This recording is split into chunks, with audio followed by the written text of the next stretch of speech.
Again. Okay. This is our continued study on the book of Revelation, singular. So we got through chapter 1.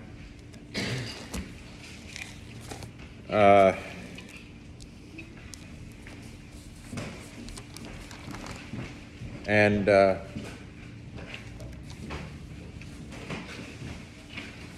are fixing to begin the letters to the churches in chapter 2. All right. Now, let me say this. It is important to remember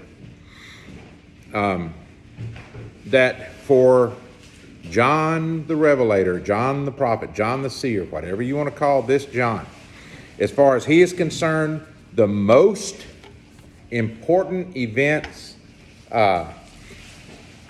regarding eschatology, regarding the parousia, have already happened. They're in the past, okay? The birth, the crucifixion and death, and the resurrection of Jesus Christ was the big deal. That was the great event. And that signaled for John and Paul and the rest of them, for them, that signaled the beginning of the end. They all expected Jesus to return at any moment. Okay? Nothing else had to be done in order for Christ to return. So, since that was the big event, there aren't any theologically significant things, no signs, no anything else that have to take place first before Jesus can return. It's God who determines when the scrolls are open, and it's Jesus that's going to open the scrolls, not the other way around. Okay, when you misread Revelation, then you think, well, Jesus can't come back yet because this hasn't happened. You want to bet? Oh yeah, it's any moment, period. God and his timetable and Jesus' return are not dependent on something happening on this planet first before God can do what God's going to do, okay? And that's the way most of the time when people are quoting Revelation to me, misquoting it to me, that's what they're talking about. Well, the river has to run red with blood before Jesus can come. No.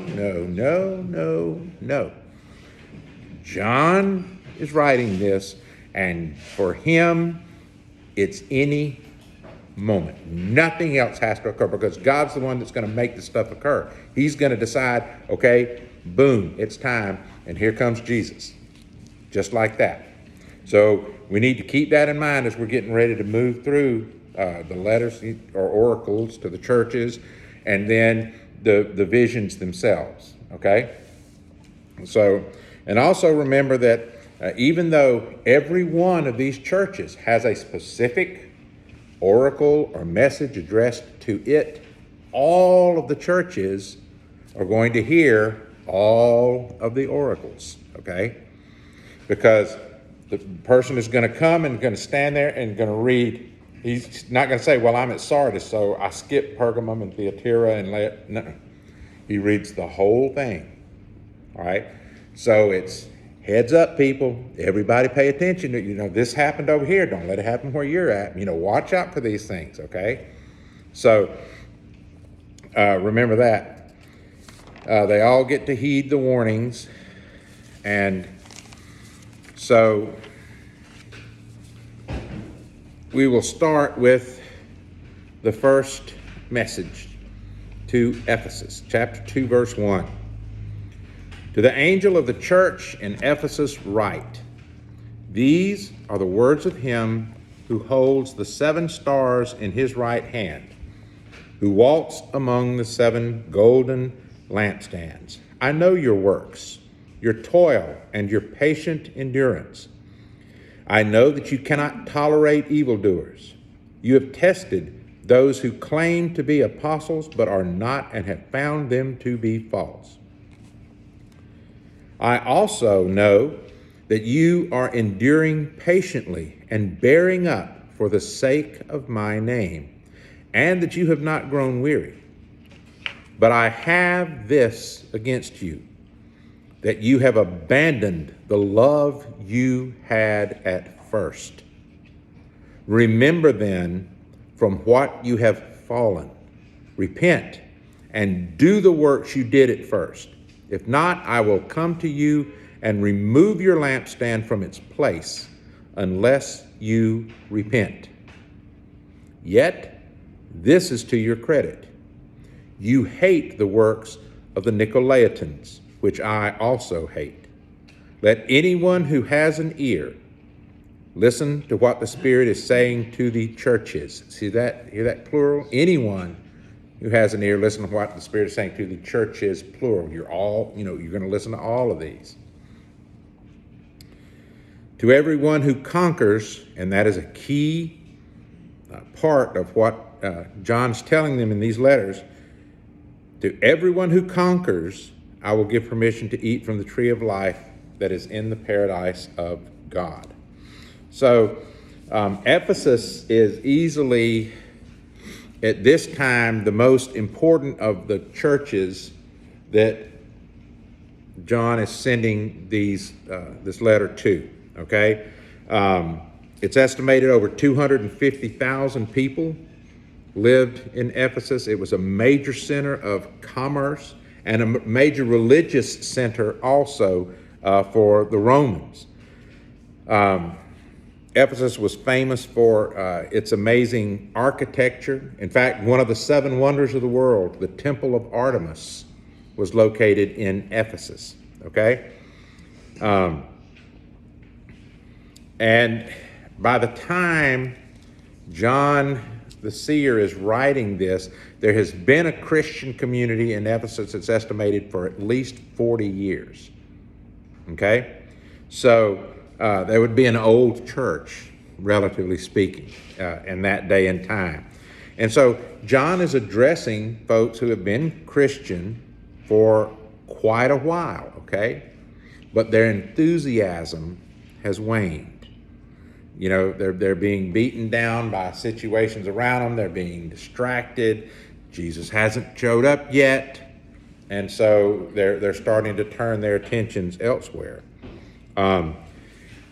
There were 2 temples built to Augustus Caesar in Ephesus, okay? Domitian had named Ephesus the guardian of the emperor cult, all right, the imperial cult. And what the imperial cult was, or what it did, was demanded worship of the emperor as a god, okay?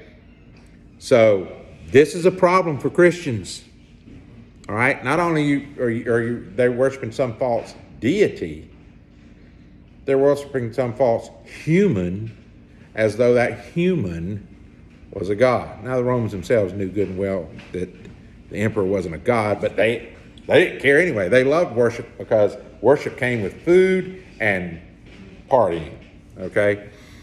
So they were good with that. Now, that becomes an issue, again, a real issue for some of the other churches in these oracles, because they're being persecuted because of that. Now, he mentions, well, before we get to the Nicolaitans, what he condemns them for is that they have neglected their acts of love. It's not that they've forgotten their first love as in they've forgotten Jesus. Is it that they have forgotten the love they had at the beginning as Christians, the love for one another, which is why he goes on to say, repent and do the works you did at first. That's the work of loving one another. Jesus said, they will know you are my disciples by the miracles that you work with your hand. No. By the Shekinah glow that surrounds your head in a halo. No. They will know you are my disciples by the love you have for one another. And that's agape love that demands action. not words, not lip service, okay? That you're committing acts of love. On purpose, intentionally doing loving things to help other people, okay? And they have stopped doing that. And he's saying, repent, turn around, get back to the acts of love that you were doing initially. Now, the Nicolaitans, bottom line, nobody has any idea who they were. We don't have anything, no records of the Nicolaitan heresy, whatever it was. We got a little bit of an idea of what the heresy itself, some of what it entailed in another message that we'll get to here in a few minutes. But as far as who was Nicholas or Nicolai, whatever his name was, that they're called Nicolaitans, followers of him, we don't have any idea. What was it that he specifically preached and espoused? We don't have any idea, okay? Just know that they were an issue and a problem to the churches in Asia Minor, and that that was one of John's enemies that he was fighting, John the Seer, okay? They also had, false prophets going around there. I know you cannot tolerate evildoers. You have tested those who claim to be apostles but are not, and have found them to be false. Well, remember that, and Ben Witherington talks about this at length, that when the original apostles died, there's a power vacuum. Who's in charge now? Okay? So, false prophets, false apostles popped up everywhere, trying to step into that leadership role, right? And that power vacuum and all of these issues of false prophets and false apostles and things continued until sometime in the 2nd century, when the, as they were called, monarchical bishops were installed. Okay, and so you had the bishop of this and the bishop of that, and he was the religious authority for the Christian church in that area. Okay, but until then, you had everybody trying to figure out who's telling the truth, who's not. Again, that's why Paul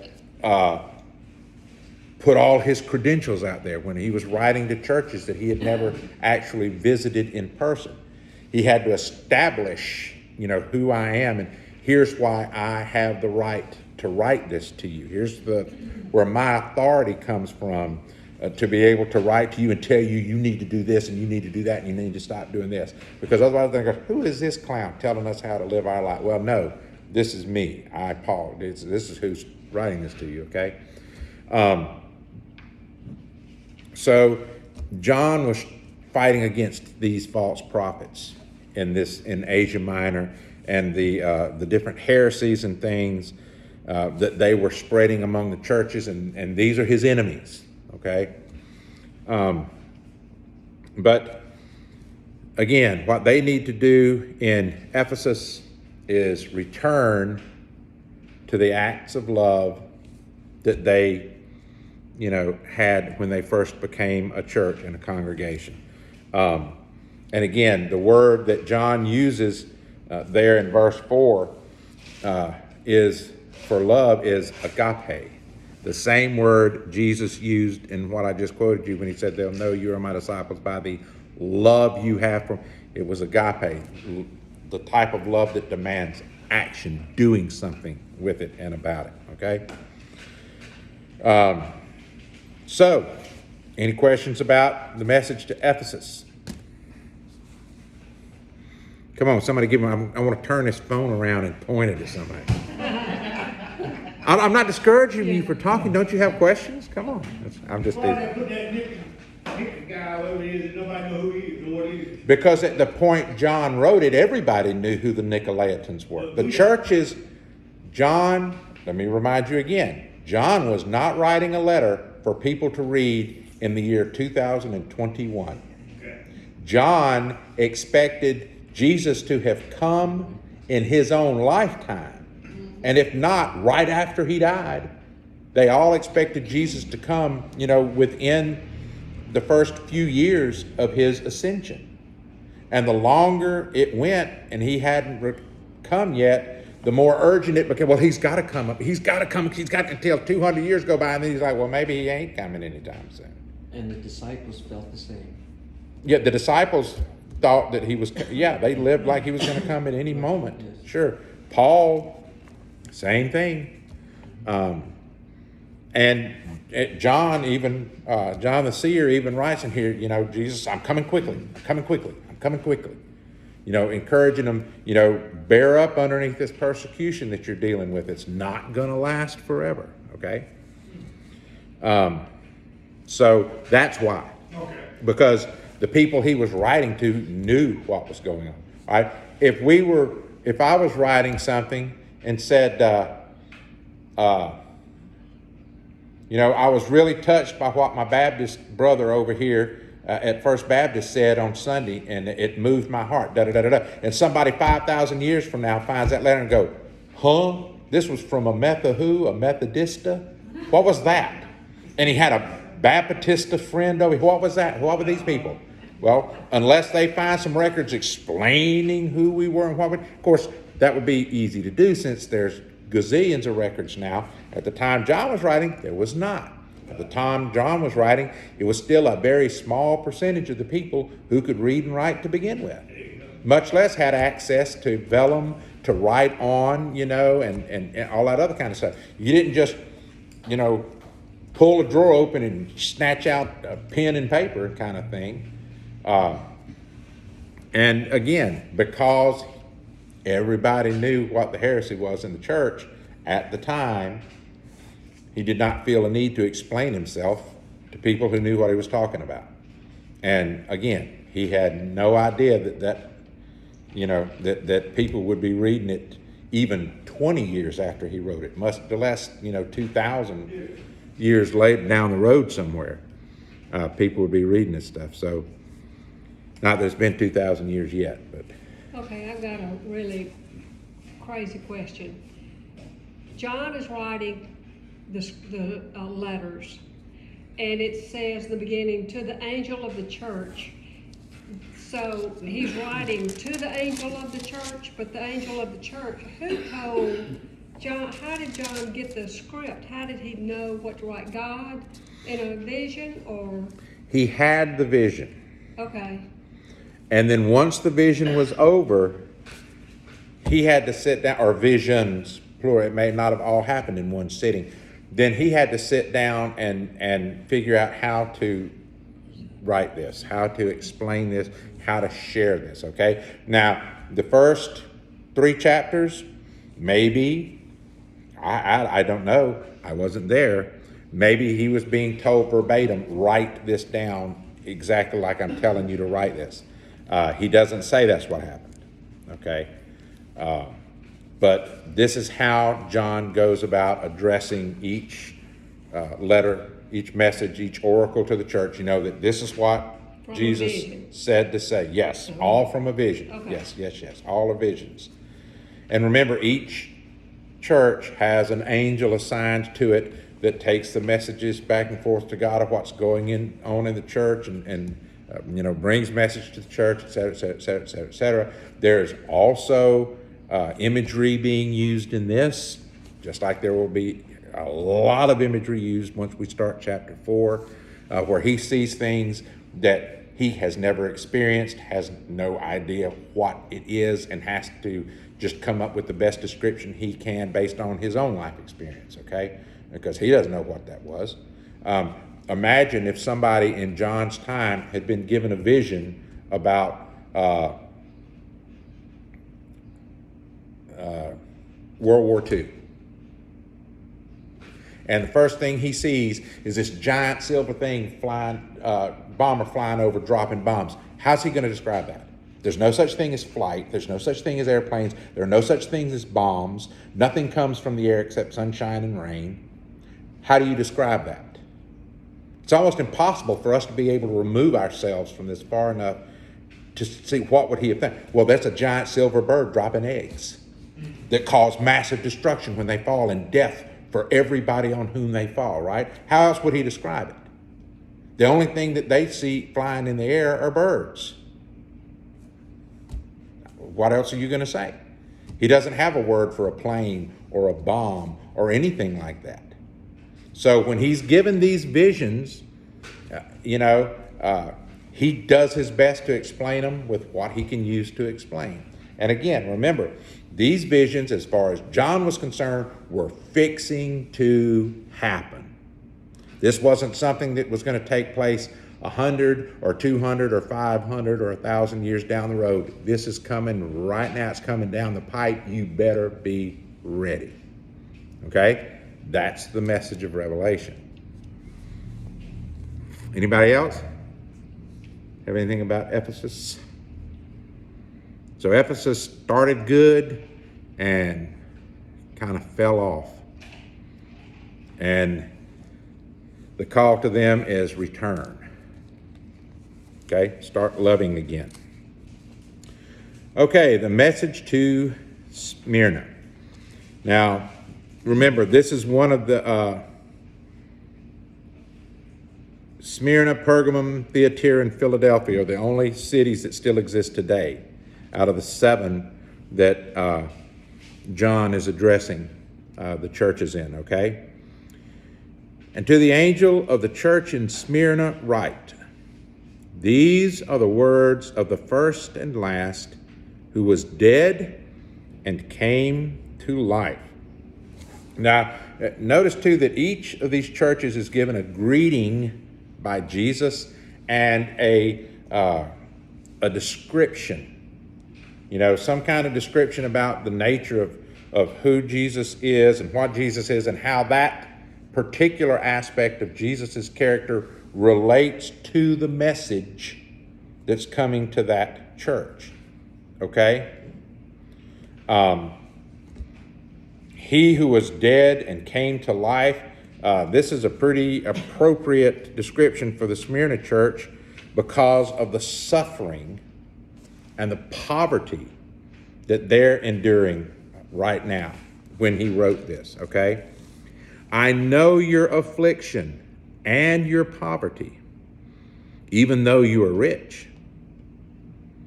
I know the slander on the part of those who say that they are Jews and are not, but are a synagogue of Satan. That's pretty strong stuff right there, don't you think?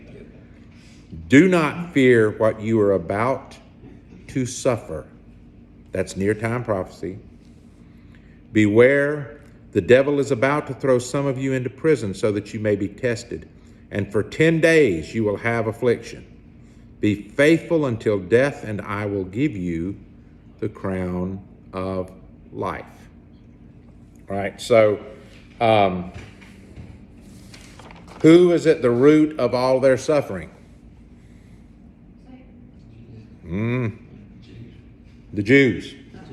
The Jews are who's causing the suffering for these Christians here in Smyrna. And here's the problem, all right? The Jews, if they declare themselves separate from the Christian movement, okay? That means that Christians do not receive exemption from emperor worship. Remember that imperial cult I was telling you about? That's an issue all through Asia Minor. Okay? Now the Jews, being monotheistic, received an exemption from one of the emperors that they didn't have to worship the emperor cult because they worshiped their one God and he was the only God they were allowed to worship. So they had an exemption. And as long as the Christians, because Jesus was the Messiah to the Jews, and as long as these Christians still maintained an attachment to the Jews, they also were exempt from emperor worship. But if the Jews said, they are not part of us, we don't have anything to do with them, they are on their own, don't attach them to us, then what do the Romans do? They come in and say, you better get in that temple and worship the emperor. That was not a choice. Okay? And not to do that would bring big repercussions on them.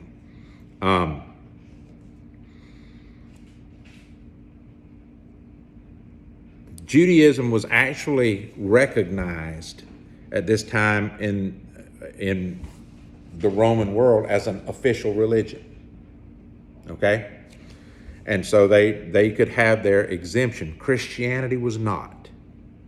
All right? They needed that affiliation to be free from having to go in, take part in all of that. But it also allowed them to keep plying their trades. Because here's another issue about their poverty. When he talks about their poverty, even though you're rich, he meant rich in spiritual things, but they were physically poor. And the reason had to do with guilds.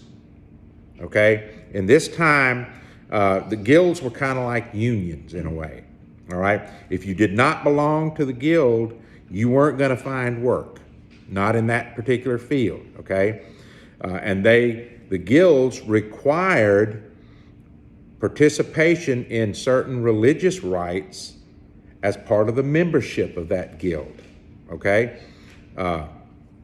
So, since the Christians in Smyrna had lost their association with the Jews, they had cut them off and declared that they were not part of the Jewish religion at all.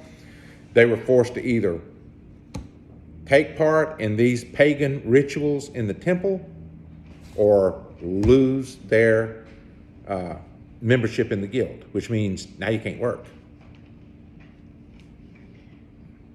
Now you're in trouble. Okay? That's where they were. Not only that, but they're setting a really bad example by breaking our law and not worship. So they're fixing to be punished even more severely, which is what John is warning them is coming. Some of you are fixing to be thrown into prison, et cetera, et cetera, et cetera. And so be faithful unto death. That's why Jesus announced himself as the one who was dead and has come back to life at the beginning of this letter. Remember, I was resurrected, and so will you be. Don't let this cause you to relinquish your faith and go take part in these pagan rituals, okay? Don't give in to that. Again, an idea completely foreign to us in our land of compromise, right? But that's what they were facing. So he's telling them, remain faithful to the end until death, and I will give you the crown of life. Let anyone who has an ear listen to what the Spirit is saying to the churches. Whoever conquers will not be harmed by the second death. Okay? That's when the great judgment comes. All right? Any questions about Smyrna?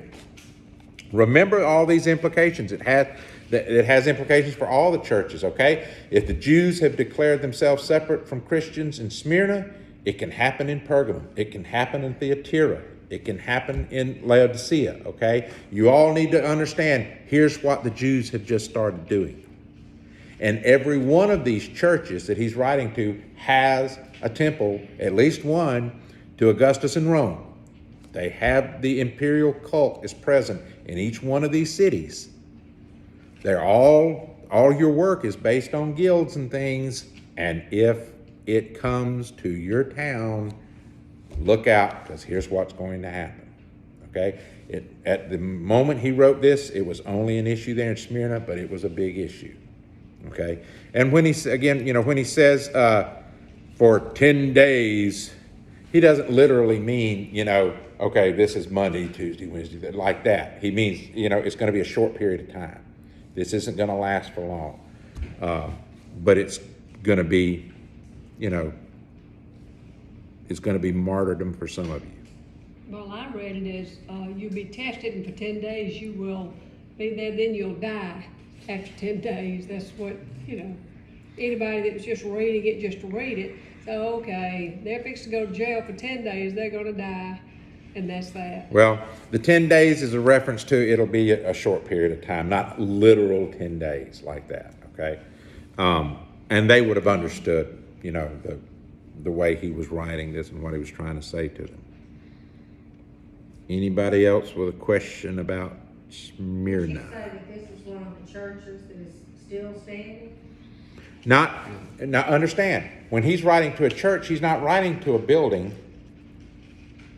They didn't have a building that was called the church. They worshiped in the synagogue with the Jews.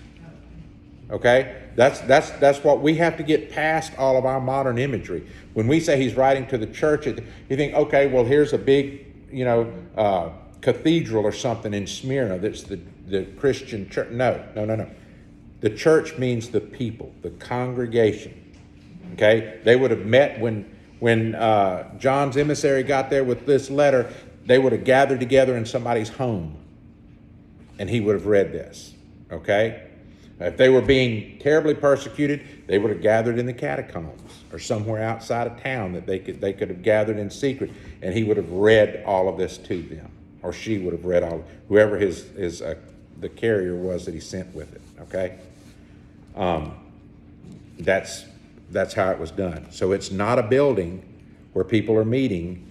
It is a community of believers. Okay, the community of believers is called the church. Now, what I said was the town of Smyrna still exists. Okay, he was saying Yes. some of the towns are no longer there. Is that what you said? Right. He wrote to 7 congregations in 7 cities, and out of those 7 cities, Smyrna, Pergamum, Thyatira, and Philadelphia, those 4 are the only ones that today still exist as a city. Okay? The other 3 don't exist anymore.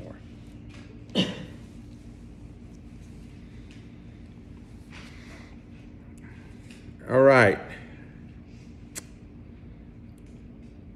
This is gonna be a good one. Now, and being a good, we've got about 3 minutes. Y'all want to go into Pergamum or hold to next week? Next week, boy. Yeah, there's a pretty good bit that goes along with this church at Pergamum, okay? This is the first one where Jesus is coming here as a judge. He talks about, I'm coming with a 2-edged sword in my mouth. That means he's coming to judge, pass judgment. So read ahead. See what you see in the next letter, these next letters, and jot down what you think it means and this, that, and the other, and then compare it to our study as I teach and we go through this, okay? Any other questions about anything that we went over today?